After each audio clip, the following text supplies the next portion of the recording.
There is a change in the lecture. We have substituted this topic of subarachnoid hemorrhage by um, this lecture, Oxygen Use and Misuse in the Acute Care Setting by Dr. Rajesh Chawla. I invite Dr. Rajesh Chawla here. Welcome to Pune, welcome to Guidelines 2019. Dr. Rajesh Chawla is a senior consultant and academic coordinator at the Department of Respiratory, Critical Care and Sleep Medicine, Indraprastha Apollo Hospitals, New Delhi. He is the president of International Society for Critical Care Medicine from 2010 and 11. He is a chief coordinator for the online courses of ISCCM and president of National College of Chest Physicians 2016-17. He is also editor of ICU Protocols, a stepwise approach, and has multiple articles and papers in national and international journals. I request Dr. Rajesh Chawla to present his lecture on oxygen use and misuse in acute care settings. Thank you very much, Chairman. I am going to talk about a very important drug, and which is oxygen, which is colorless. It's not inflammable, but it supports combustion. And always remember that it is a drug. Before going into the oxygen therapy, a little discussion about the physiology is essential to understand oxygen therapy. Atmospheric air has about 159 millimeter of mercury. For oxygen, as it goes down, lower respiratory tract, there is 149. In alveoli, it is 101 millimeter of mercury. In arterial blood, it's about 97. Venous blood, it falls down to 40. And in mitochondria, about 7 to 37 is delivered. So, the factors which determine the oxygenation at various levels, the inspired oxygen is dependent on the barometric and the oxygen concentration, what you give. That's why we want to give oxygen therapy. Alveolar gas oxygen is dependent on the oxygen consumption and the alveolar ventilation. Arterial blood is dependent on many factors, VQ mismatch, shunting, and the dead space ventilation. And the cellular, the delivery is dependent on the cardiac output and the hemoglobin. What I'm going to discuss is basically based on these guidelines which were published in 2017 in Thorax. The grading of recommendation has been done A to D based on the evidence. Oxygen is transported in two forms. A very small negligible amount is dissolved in the plasma, and the majority, I think all of you know very well, is bound to the hemoglobin. And the factor which determine tissue oxygen, it is not only the pulmonary system, is the cardiovascular as well as the blood system, because all three are required for the proper oxygenation. Arterial oxygen content is dependent on the hemoglobin by this equation you all know very well, multiplied by 1.3 into saturation plus the dissolved oxygenation. Then the delivery is dependent on the content multiplied by the cardiac output into 10. And the oxygen consumption will be determined by the difference between the arterial content and the venous content multiplied by the cardiac output and multiplied by 10. It's about 1/4 of the oxygen delivery. Delivery is 1000 ml per minute and the consumption is 250 ml per minute roughly. So it is about 1/4 of the delivery. Oxygen dissociation curve is very important. As the PaO2 rises, the oxygen hemoglobin saturation rises. And when the PaO2 is above 60, it is very flat. The curve is S-shaped.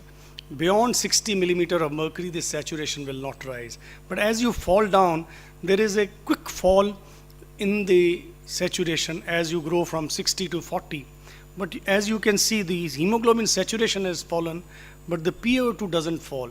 So even at a lower saturation, some amount of oxygen is supplied to the tissues. And it is dependent on, it shifts to the right. That means more oxygen is released if you increase the temperature, or there is increase in the 2,3 dpg, or pH falls down, or there is increase in H ions. And similarly, opposite occurs when there is the opposite findings in that patient. Whenever you use word hypoxemia and hypoxia, you're all youngsters, use it appropriately. Hypoxemia means when there is a low oxygen in the blood, and hypoxia means tissue. If you see an ABG report, that is not hypoxia, that's hypoxemia if there's a low oxygen. So hypoxia occurs when oxygen supplies are insufficient to meet oxygen demands in particular compartment. So there are 4 types of hypoxemia: hypoxemic, hypoxemia, anemia, stagnant when there is a low cardiac output, and histotoxic when the low oxygen is utilized. Out of all these factors which determine the tissue oxygenation, it is the oxygen uptake which we correct by the oxygen therapy. Transport and delivery, they are dependent on the other factor. So when you want to give oxygen, you want to increase the oxygen tension, you want to decrease the work of breathing in a patient who is hypoxemic, decrease the cardiorespiratory work, and you correct the hypoxemia by achieving PaO2 more than 60 millimeter or a saturation of more than 90%. Oxygen is not the treatment of breathlessness. A person whose oxygen saturation is all right, please don't give oxygen. It is a treatment of hypoxemia. So if a person is breathless and hypoxemic, only then the oxygen is required. So when you have to give oxygen, the first is assess the need. Does he have symptom of hypoxia, restlessness, anxiety, tachycardia, bradycardia, etc.? So one is the clinical, and then the first contact is a pulse ox. It is a standard, very easy, but you must know the fallacy of a pulse oximetry. It gives within a 3 to 4% in the range of 70 to 100% saturation. So you're almost correct when you do it. But in a person who is light skin, it gives more, and dark skin, it gives less.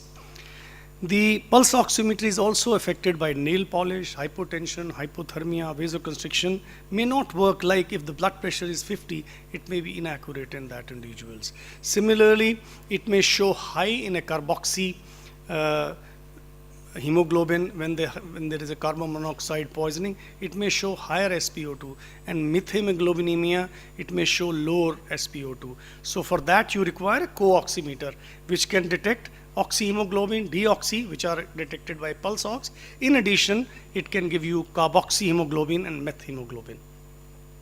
ABG, ideally when you are assessing a patient, you should give local. But I think in ICU and other places, most of the people don't practice. But if you really want to know exact and you have time, the local anesthesia, ABG should be done in all critically ill patients who are unstable, whose oxygenation is falling, patient who have hypercarbic respiratory failure, patient who deteriorate, and patient who have metabolic problems like diabetic ketoacidosis, renal problems. These are the conditions where you must assess the ABG in these patients. Now, first was the assessing. So I have assessed my patient requires oxygen. The next is how much oxygen. So 94 to 98% is an acutely ill patient, except a patient who has a risk of hypercapnic respiratory failure, 88 to 92%.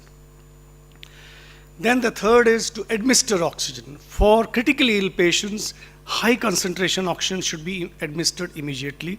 Always record in the file, because I may go off the duty and what you went with, it is not known. That's a common problem. Must record what kind of modality you give and what was the flow at that time. Then the monitoring. If patient gets better, you come down on the oxygen. If patient gets worse, you increase the oxygen. So it is very important to monitor. And if patient you feel is getting better, the requirement is going down, if he can do without oxygen on a room air for a few hours, that's the time you should discontinue oxygen. So assess, determine the desired goal, mode of administration, monitor, and record all steps. So these are the 5 important steps of oxygen therapy. And you should not give high oxygen because it has a lot of side effects, which I shall discuss a little later. Particularly, I think this is worth mentioning in myocardial infarction. There are a lot of studies that if a person of myocardial infarction comes with a proper oxygen, his oxygenation is 94 to 98, don't give oxygen. There are studies to show they noticed increased CK level in ST-MI and increase in Fox side MR scan at 3 months if patients were given oxygen. And they also associated hyperoxemia with increased mortality in severe studies. So you should only give if it is less than 94%, otherwise don't give oxygen in MI, acute MI patient. The next is, what should I give? Mode of administration. Choice of equipment will depend on the degree of hypoxemia, requirement for of delivery, patient comfort. In our country, cost is also important. There are two types of modalities: variable performance, low flow system, and fixed performance, high flow system. So these are the two kind of oxygen modality which all modalities fall under these. Fixed is that FiO2 will remain stable, whatever is the changing demand. Flow keep on changing, but the FiO2 will remain the same. Fixed devices. Variable device means the FiO2 will change. If patient is breathing at a rate of 30, the FiO2 will be different than when he starts breathing at a 12. So these are the variable devices. So variable performance devices are the nasal cannula, the face mask, and the low flow reservoir mask. The nasal cannula gives 24 to 40% when the flow is 2.25 to 6 liters, and it is very comfortable. Patient can eat or drink. As you increase the flow, the concentration increases roughly about 4% in a normal breathing patient, but it may be different in a patient who is breathless. The simple face mask or the Hudson, gives a medium concentration, low flow, again variable performance, 35 to 60 if you give a flow rate of about 5 to 8 liters. It has a tendency of rebreathing. Tracheostomy mask usually used more often in humidity to maintain the humidity, and when you use it, you should maintain the target oxygen range. Then high concentration reservoir mask. These are two kind of masks, non-rebreathing and rebreathing. They are used in patient critically ill, like a person presenting with a pneumothorax, trauma patient, post-cardiac arrest. It delivers oxygen concentration 60 to 80% and is very effective for short course treatment. These are low flow systems, it's not high flow. You give a high flow doesn't mean there are high flow systems. It's a partially rebreathing where there is when patient expires, the first 33% goes into the reservoir mask and the rest goes into and then when he inspires, there is a rebreathing. So that's called partial rebreathing.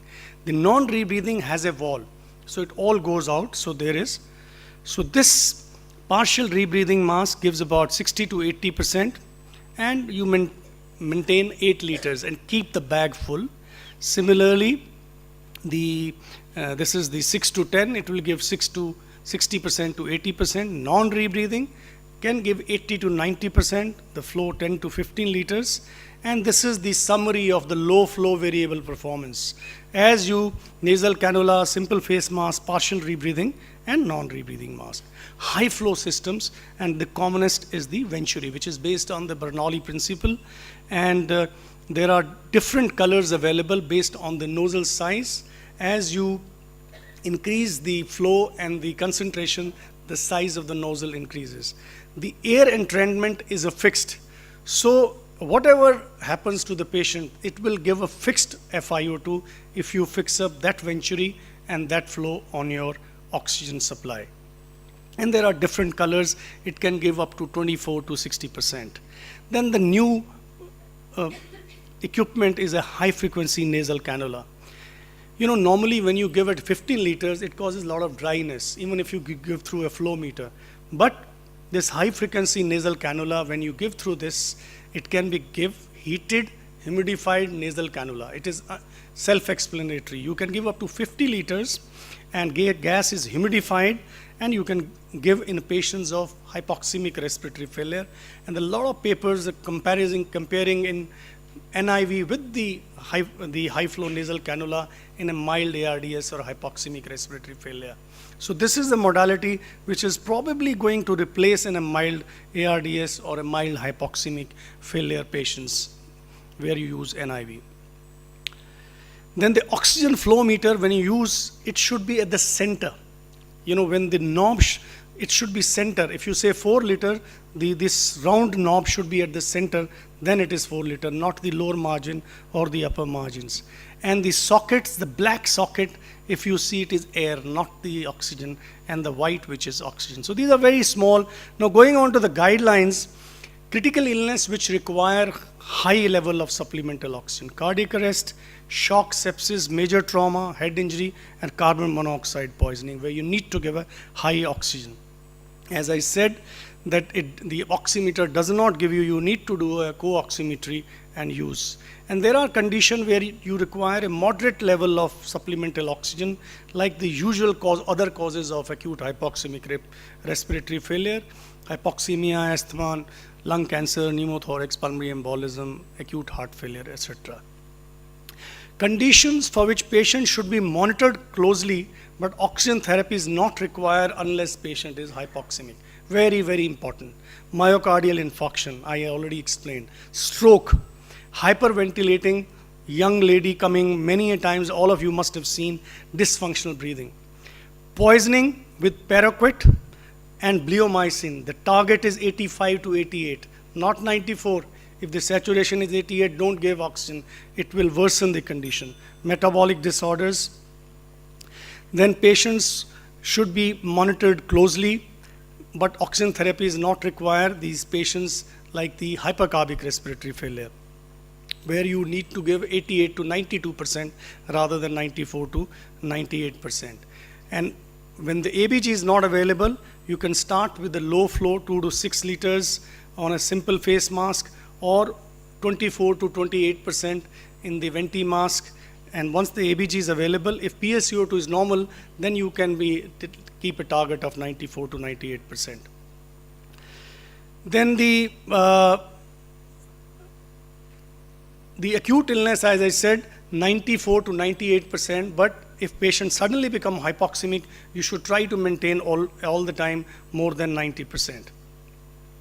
If you maintain hyperoxemia, it has a lot of side effect. It has a physiological risk like the absorption atelectasis, reduced cardiac output, worsening VQ mismatch, and there are clinical risks. It can precipitate hypercapnic failure. It can lead to worse outcome in these patients. Hyperoxemia has been shown to be beneficial in certain conditions, like carbon monoxide and cyanide poisoning, spontaneous pneumothorax, cluster headache, some post-operative complications. These are the places where you could maintain hyperoxemia. These are the only 4 conditions rather.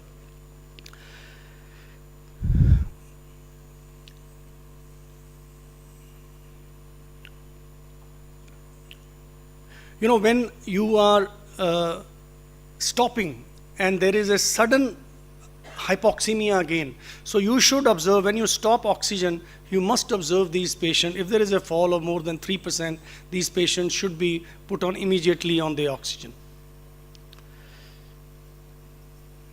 And all the patients on oxygenation should be maintained on upright positions. Target saturation in a patient of COPD is 88 to 92%.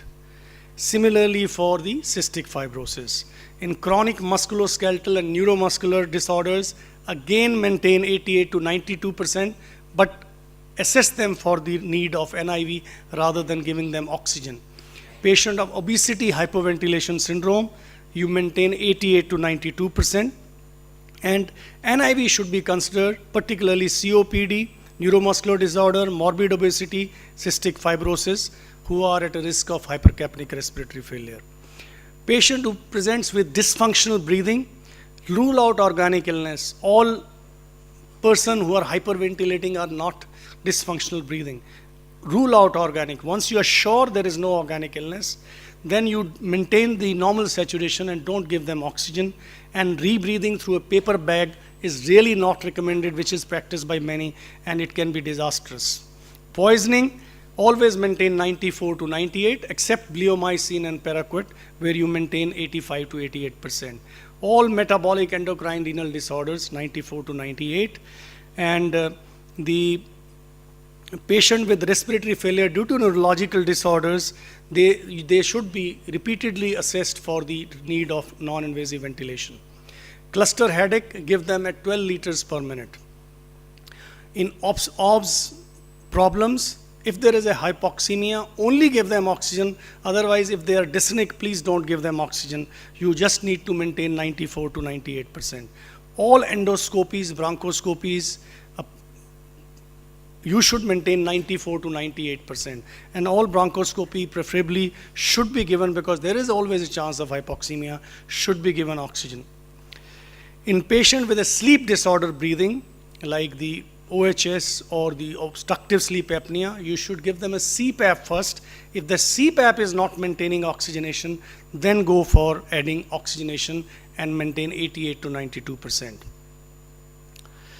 How to give nebulizers? In asthmatics, you should give nebulizer through oxygen.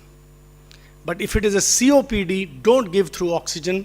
You should give through either a jet nebulizer or the ultrasonic nebulizer, and give oxygen in addition to maintain 88 to 92%, because this is very, very important. And then you must know, monitor every patient. If the oxygenation falls, you should maintain the target range which you have fixed up, and you should lower it every 4 to 8 hours. You should assess that, can I go down? In the West, they go down on the devices also. We can't buy so many devices for our patients. Just one moment. We can't buy so many devices for our patients. So go for the device which will be useful, and you can lower down and discontinue. Like Venturi is very easy to titrate up and down depending on the patient, how the patient is maintaining oxygenation. You can do the same thing with the nasal cannula also. And then if patient requires, you can go to a reservoir mask. But the most important is maintaining the target range. And weaning, when patient is maintaining your target range without oxygen on air, you can wean off the patient, but observe them, because they could be a problem if you don't observe them properly. Then patient with chronic lung disease, if he's already on a long term, advise long term. But if he's not on a long term, you can get him on rent or something, because reassess after 3 months, because he may not require oxygen, and don't let him buy an oxygen concentrator because you assessed at the admission time. So with that, thank you very much. Thank you, Dr. Rajesh, for this very comprehensive lecture on oxygen use and misuse. And I think it will inculcate a good habit among all the ICU professionals to use oxygen and its devices very judiciously. Thank you so much. So, I think very easy questions. For most patients with known risk factor for hypercapnic respiratory failure, morbid obesity, cystic, suggested target saturation is, it should be 100%, I'm sure.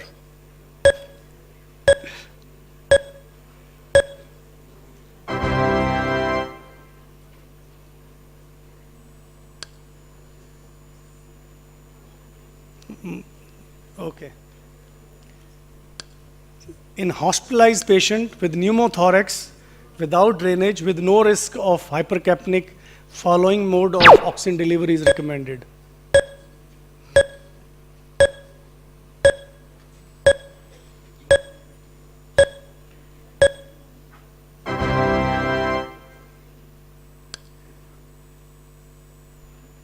Okay, most of them are correct. Thank you.